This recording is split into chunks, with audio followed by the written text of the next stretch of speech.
There's a kind of quiet that only exists in hospital corridors at 3 in the morning. Not peaceful, not still, just suspended, like the building itself is holding its breath between emergencies. I know that quiet well. I've worked inside it for 6 years. My name is Lauren. I'm an ER nurse based in Houston, Texas. And the thing about working in emergency medicine is that it teaches you something most people spend their whole lives avoiding. It teaches you the difference between what looks fine and what actually is. You learn to read the room, read the vitals, read the things someone isn't saying while they smile and tell you they're okay. I got very good at that skill at work. It just took me 29 years to apply it to my own family. There's a folder on my laptop. I named it Family First Evidence. It has subfolders, screenshots, videos, a scanned copy of an internal company email that most people in my father's circle still don't know exists. I didn't create that folder out of anger. I created it the same way I document a patient chart carefully, without emotion, because accuracy matters when the stakes are high. This is the story of how I got married in front of 3 empty rows. How my family watched my ceremony from a beach chair 7,000 miles away and called it support. And how 2 months later, they handed me a microphone at my sister's wedding in a same resort, at the same waterfront venue, and genuinely believed I would smile, bless the marriage, and let it all go. They didn't know about the folder. They didn't know about the USB drive in my carry-on. And they didn't know that the woman who walked into that pavilion in a red dress was not the same woman who had stood in front of 3 empty chairs and quietly decided she was done. My father built his reputation the same way he built his houses. Carefully, strategically, with an eye for what other people would see from the outside. Robert Mitchell, owner of Mitchell & Sons Custom Homes. Houston's go-to contractor for high-end residential builds. The kind of man who gives speeches at church about hard work and putting family first. The kind of man whose face appears on local television in a hard hat, looking straight into the camera, saying, at Mitchell & Sons, family isn't just a word. It's our foundation. I grew up watching people believe that. For a long time, I believed it too. There were signs, of course. There always are. When I was 16, my father missed my school performance because a client needed a site walkthrough. When I graduated nursing school, he sent flowers and a card that said, "We'll celebrate properly soon." When I moved into my first apartment, he sent my uncle instead of coming himself, with a check and a note that read, "You've always been the strong one, Lore. You don't need us hovering." I told myself he was busy, that building a business took sacrifice, that his version of love came through differently, practical, financial, efficient. My sister Chloe received a different version, 3 years younger. Charming in the way that photographs well. The kind of person who walks into a room and immediately becomes the center of it without appearing to try. My father flew her to Cabo for her 21st birthday. He attended every one of her college events. He reposted her Instagram content on his own page with captions like, "That's my girl." I don't say this with bitterness anymore. I say it because it's the foundation of everything that followed. And foundations, as my father would tell you, matter. When I got engaged to Ethan, a firefighter, steady and quietly loyal in the way that only people who've run toward actual danger tend to be, my father took me to a steakhouse. He ordered the good steak.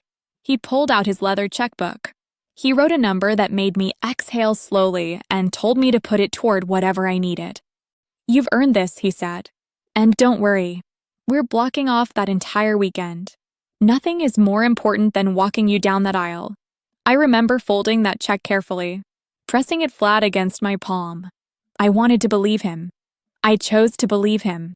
That choice cost me more than I understood at the time. The planning stretched across months. Venue photos, dress options, mood boards sent to a family group chat that responded inconsistently. A reaction here. Silence there. Ethan asked politely about suit colors and rehearsal dinner timing.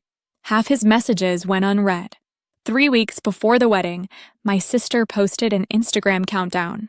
Maldives bachelorette content trip 3 weeks. The dates lined up exactly with my wedding weekend. When I asked my mother about it, she said, "Oh honey, it's just a few days. Don't be dramatic. We'll make it work."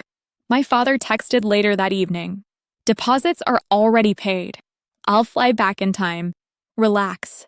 I tried to relax. I told myself they would not actually do it.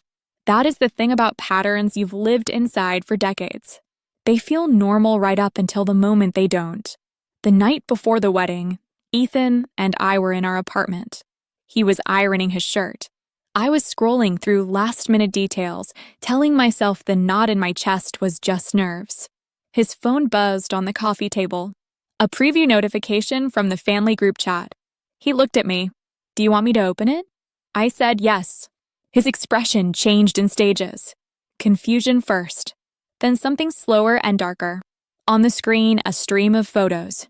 My father in a first-class seat, champagne in hand. My mother in a wide-brimmed hat.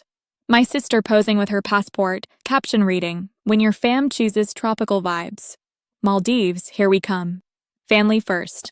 The timestamp on the boarding photo was 2 hours before our rehearsal dinner. No call, no explanation.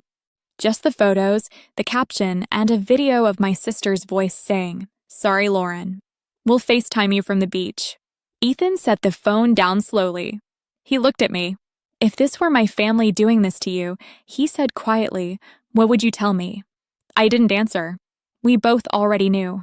Our nurses don't fall apart on shift. It isn't that we don't feel things.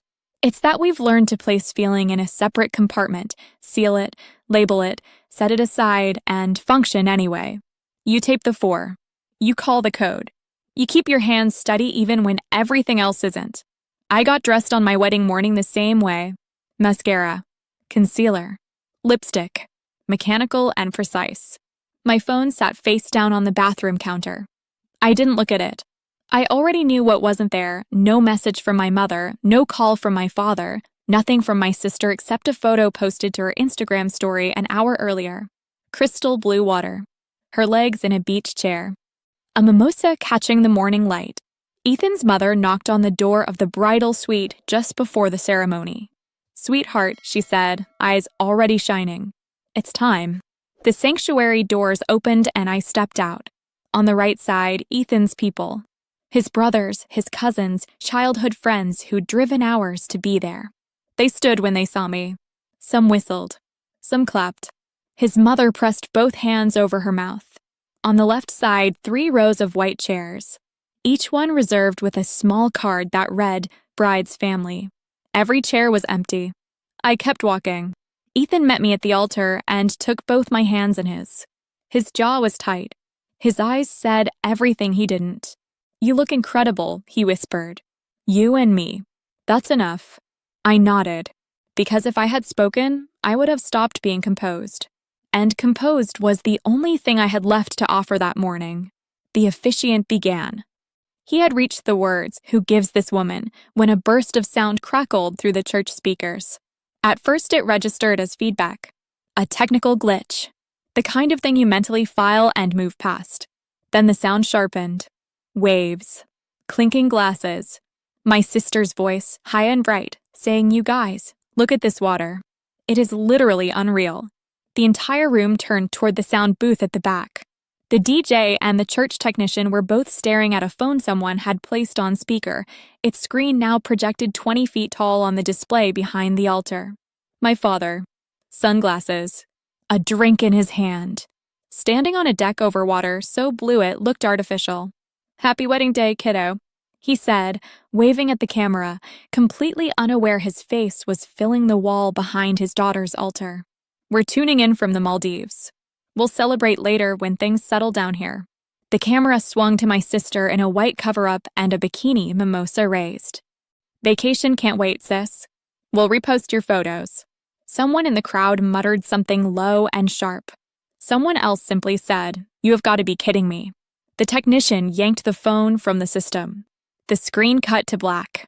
The officiant cleared his throat with the careful composure of a man who has presided over many difficult moments and understood that this one required him to simply continue. "Shall we proceed?" he asked gently. Ethan looked at me. "We can stop," he said quietly. "We don't have to finish today." "No," I said. And I meant it in more ways than he knew. We said our vows. I meant every word. The room around me blurred at the edges, the applause thin, the air slightly stunned, but Ethan's hands were steady and so were mine. When it was over, while guests filtered toward the courtyard, I slipped into a side hallway. I opened the family group chat. I saved every photo, every video, every caption. I did not reply. I did not call. I simply documented the same way I would document anything that needed to be on record. Then I put my phone away, walked back out, and rejoined my wedding. The reception was warm in spite of everything.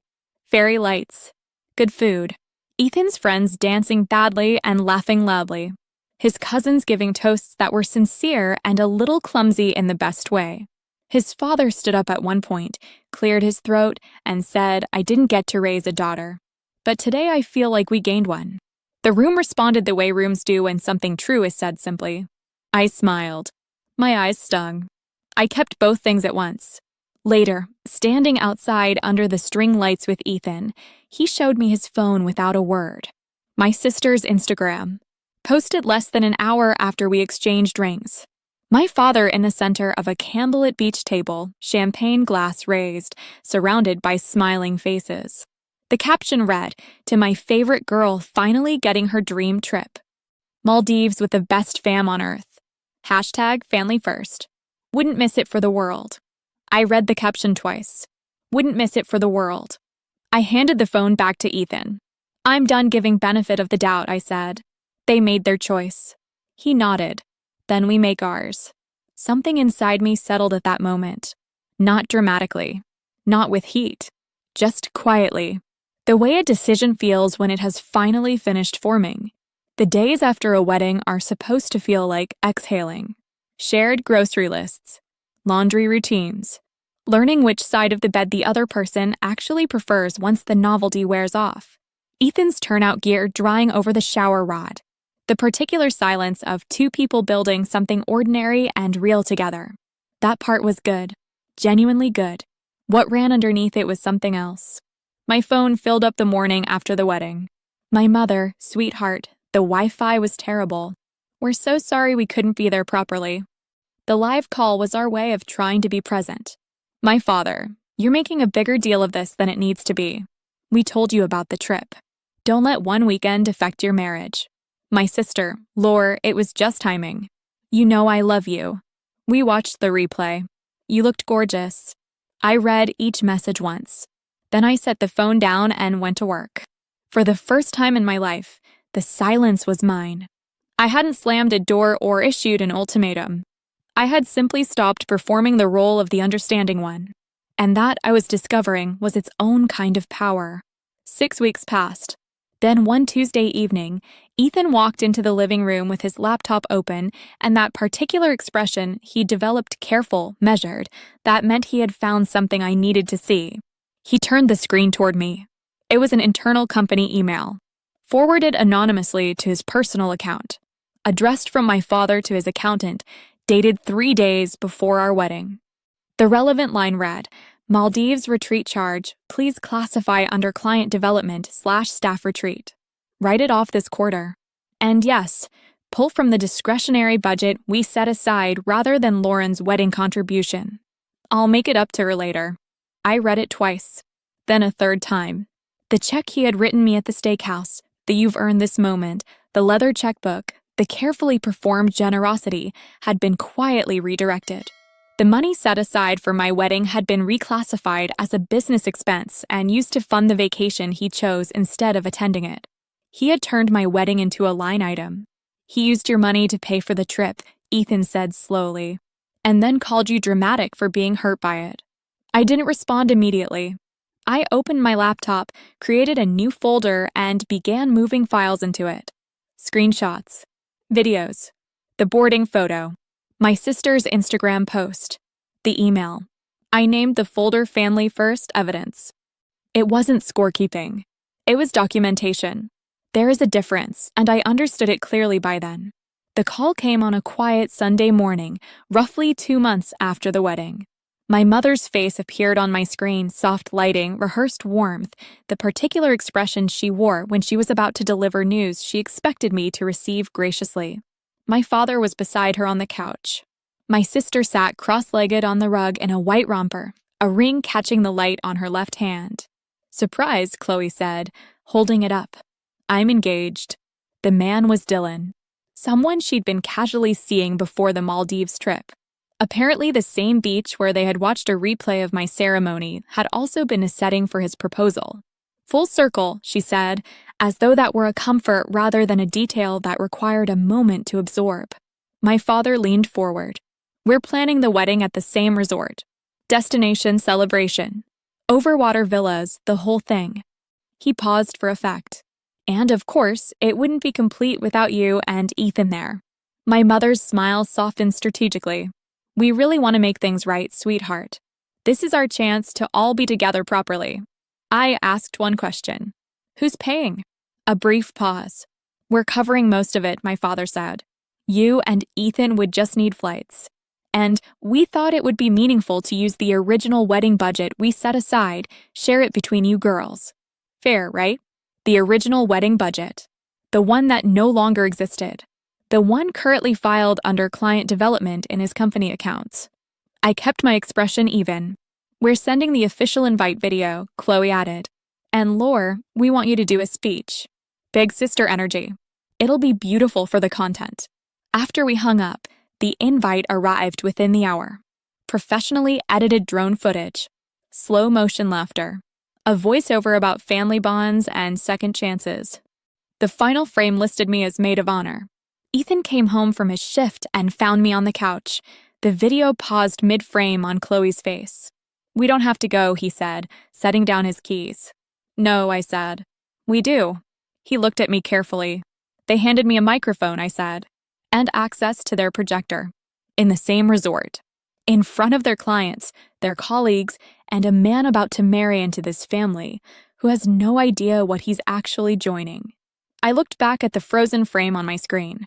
I'm going to give them exactly the speech they asked for. We booked economy tickets with our own money. Not out of inability. Out of intention. I wanted no financial thread connecting me to anything they had arranged. Our room at the resort was modest by the standards of the place, clean, quiet, with a window that looked out toward the water rather than over it. My parents and Chloe were in the overwater villas, of course. She posted a room tour that evening. My father commented with a row of flame emojis. I unpacked carefully, hung the red dress, set the USB drive on the nightstand where I could see it. Ethan watched me from the doorway. "Last chance," he said.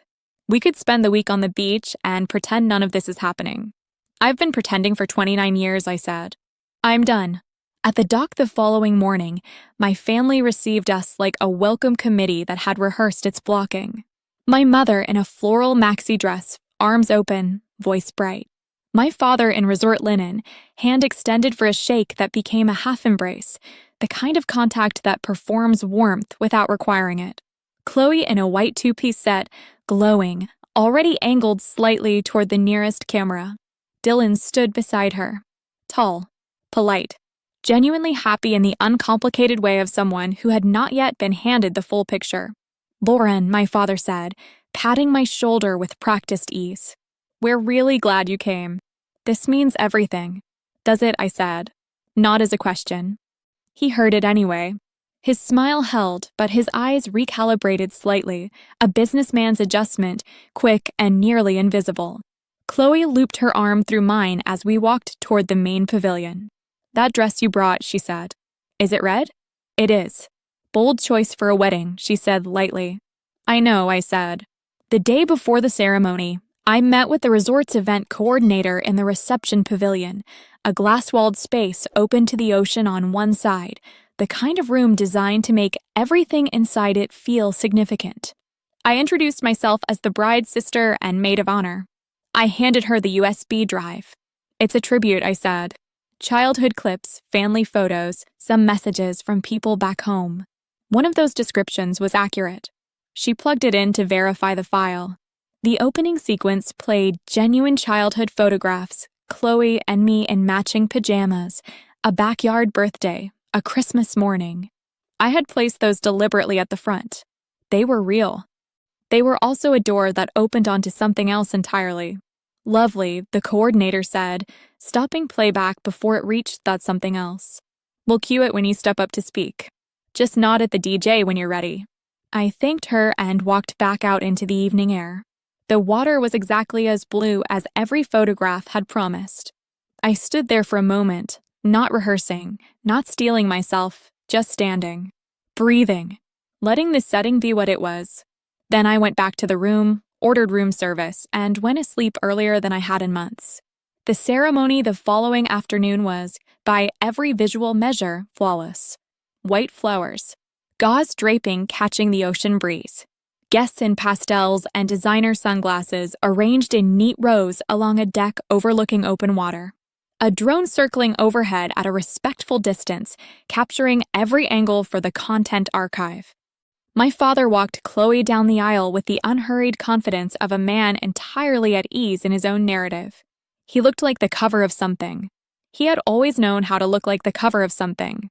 I sat beside Ethan and held his hand and watched. During the vows, Chloe promised to always show up for Dylan. I looked at the water. The reception moved into the pavilion as the sun began its descent. Tables set with glassware and candles. A large screen behind the sweetheart table cycling through engagement photographs, many of them taken on the first Maldives trip, the one that had overlapped with my wedding weekend. Each image familiar in a way that required no explanation. Dinner was served. Conversation moved around our table in the polite, surface-level rhythm of people who do not know each other well enough to say anything real. "So you're a nurse?" One of Dylan's relatives offered. "Emergency medicine," I said. "I patch people up when the people who are supposed to care for them haven't." She smiled without fully parsing it. I smiled back. My mother floated by between courses, hand briefly on my shoulder. "After dinner, sweetheart. Right before your father's toast." Her voice was low and deliberate. "Keep it warm. This is a happy day." "I'll speak from the heart," I said. She squeezed my shoulder and moved on. The DJ's voice filled the room as the last plates were cleared. "And now a very special moment. Please welcome to the floor the bride's sister and our maid of honor, Lauren." Applause. Warm, expectant, the crowd settling into the comfortable posture of people anticipating something sentimental. Chloe looked at me from the sweetheart table, eyes already glistening, expression open, ready to receive the absolution she had not realized she was waiting for. I stood, smoothed the red dress, walked to the center of the floor. The projector screen behind me shifted from the engagement slideshow to a plain black field, waiting. I looked out at the room. My father's business partners at a table near the left. Dylan's family arranged across the center. Resort staff moving quietly along the edges. My mother's hands folded in her lap, her smile patient and certain. I raised the microphone. "Hi, everyone." My voice was steady. For those who don't know me, I'm Lauren, the older sister. I'm also probably the one person in this room who has seen this family when the cameras aren't rolling. A ripple of polite laughter. Chloe smiled. Nervous, but still certain this was going somewhere familiar. I nodded once at the DJ. The screen behind me came to life. The opening frames were gentle. Chloe and me in matching Christmas pajamas. A backyard birthday, both of us squinting into the sun. Me pushing her on a swing, her head thrown back laughing. The room responded exactly as I had anticipated, a collective softening, small smiles, someone near the back saying under their breath. I let it breathe for a moment. We grew up in a house where the words family first were practically the motto, I said, my voice unhurried. At least, that's what we told everyone. The montage shifted. A still photograph of my wedding ceremony. 3 empty rows on the left side of the sanctuary. White chairs, reserved cards, no one in them. The image was clear and quiet and required no caption. The room registered it in stages. Confusion first, then recognition, then a stillness that had texture to it. 2 months ago, I continued, I married my best friend in Houston. You will find those photos in this slideshow. My family wasn't there. The next clip loaded automatically. My father on a screen 20 feet tall, sunglasses, drink raised, standing on a deck over turquoise water. My sister beside him in a white cover-up and a bikini, mimosa in hand. Their voices filled the pavilion speakers with the same clarity they had filled my church. Happy wedding day, kiddo. We'll celebrate later. Vacation can't wait, sis. We'll repost your photos. No one in the room was smiling now. I turned slightly so I could see my parents without fully facing them. My mother's hand had risen to cover her mouth. Chloe sat perfectly still, mascara beginning to track. My father had gone a color somewhere between pale and gray beneath his resort tan. While my husband and I exchanged vows in front of 3 empty rows, I said my family was here, at this resort, turning their absence into content. The next slide appeared. Chloe's Instagram post enlarged. My father at the center of a candlelit beach table, champagne raised. The caption rendered in clean text across the bottom of the screen. #FamilyFirst.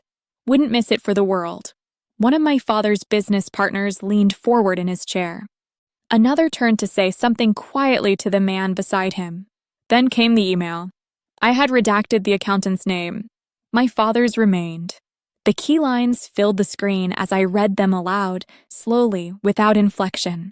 Please classify the Maldives retreat charge under client development and staff retreat. Write it off this quarter. And yes, pull from the discretionary budget we set aside rather than Lauren's wedding contribution. I'll make it up to her later. The room went completely quiet. Not the quiet of an audience waiting for what comes next. The quiet of people recalibrating what they thought they understood. I turned to Dylan. He was sitting very still, eyes moving between the screen and Chloe, and then settling on me with an expression that was not anger yet, just a careful, deliberate attention. Dylan, I said, when this family talks about putting family first, I want you to understand what that has actually meant. It meant financing a vacation with money set aside for my wedding. It meant watching my ceremony from a beach chair and calling it support. It meant telling me I was dramatic for being hurt. My father pushed back his chair and stood. Lauren. His voice was controlled but strained at the edges. That is enough. Turn it off. We will discuss this privately. I looked at him for a moment without speaking. You have managed your image for decades, Dad, I said. Your advertisements. Your speeches. Your family man brand. Tonight, I'm not attacking that. I'm just declining to protect it. Behind me, the screen split. On one side, a frame from one of his local television advertisements. Him in a hard hat, looking directly into the camera. At Mitchell & Sons, family isn't just a word. It's our foundation. On the other side, the email line item. Enlarged. Unambiguous. The developer I had noticed earlier, one of my father's largest clients, stood up from his table. He looked at the screen for a long moment. Then he looked at my father. Robert, he said evenly, is that your company account on that document? My father opened his mouth. This is a personal matter, he said. It should be handled privately. You made it a professional matter, the man replied, when you put it through company accounts and built a marketing campaign around family values. He picked up his jacket from the back of his chair. We'll talk when we're back in Houston. He signaled to his wife. They walked out. 2 other men I recognized from my father's client roster followed, without making a production of it.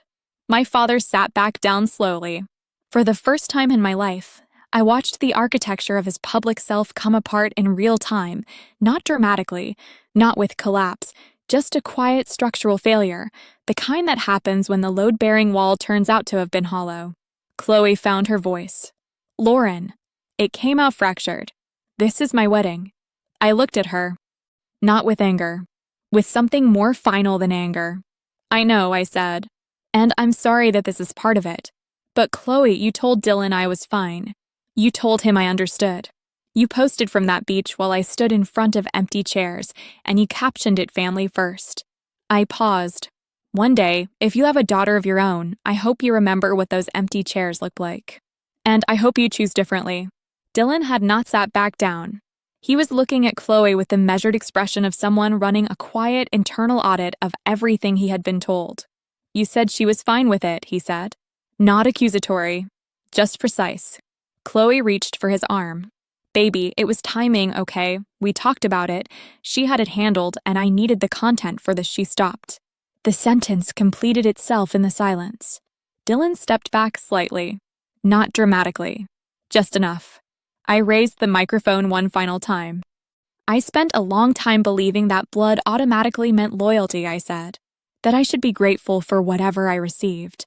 That asking for basic consideration was the same as being difficult. I let that sit for a moment. The people who have taught me the most about what family actually means are not in this room. They're the ones who sat in plastic waiting room chairs at 3 in the morning just to be there when someone woke up.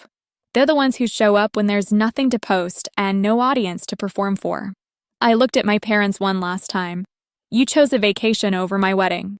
You chose a write-off over your daughter. You chose the image over the truth. A breath. Tonight, I chose myself. I handed the microphone back to the DJ. You can stop the video, I told him quietly. The screen faded to black. Ethan was already standing by the exit when I walked off the floor. We didn't move quickly. We didn't look back. We simply left, two people walking away from something that had needed to be said for a very long time, out into the warm evening air and the sound of the ocean doing what oceans do, indifferent and constant and clean. In the hallway outside, he took my face in both hands. I am so proud of you, he said. I exhaled slowly. My hands were steady. They had been steady the entire time. I feel like I just let go of something I've been carrying since I was a child, I said. Maybe, he said. But now there's room for something better. The fallout was measured and real. By the time we landed back in Houston, 3 client relationships had quietly ended. There were internal conversations at Mitchell and Sons that I was not privy to and did not need to be. A local journalist who had previously written about my father's values-driven leadership began asking questions, not because of anything I did, but because information has a way of finding its level when it is no longer being actively contained. My parents called. Then they called less. Then they stopped. My sister and Dylan, I learned later through a mutual connection, postponed the start of their marriage with some difficult conversations of their own. Whether that resolved into something honest, I cannot say. That is their work to do. What I can tell you is this. The apartment Ethan and I came home to felt different that week. Lighter, somehow, in the way that rooms feel when you have finally removed something heavy that you had simply stopped noticing was there. I went back to my shifts. The 3 a.m. quiet of the corridors. The work of staying steady when everything around you is not. Ethan's mother called on Sunday, the way she always did. Just to talk. A neighbor brought soup on a night we both had late shifts. A colleague from the hospital sent a message that simply said, "We were honored to be at your wedding." I have thought often about what I would say to someone who is where I was 2 years ago. Standing in front of empty chairs, telling themselves it was fine, that family was complicated, that asking for more was asking for too much. Here is what I know now. Boundaries are not betrayal. They are information delivered clearly, without performance, to people who have demonstrated they need to receive it that way. You are allowed to document what happens to you. You are allowed to stop absorbing consequences that were never yours to carry. You are allowed to build a life with people who show up on purpose, without an audience, without a caption. I did not get the moment I had imagined. The father walking me down the aisle. The front row full of people who chose to be there. What I got was something I did not expect to value as much as I do. The knowledge that I finally showed up for myself. And that, it turns out, was the only attendance record that ever needed correcting.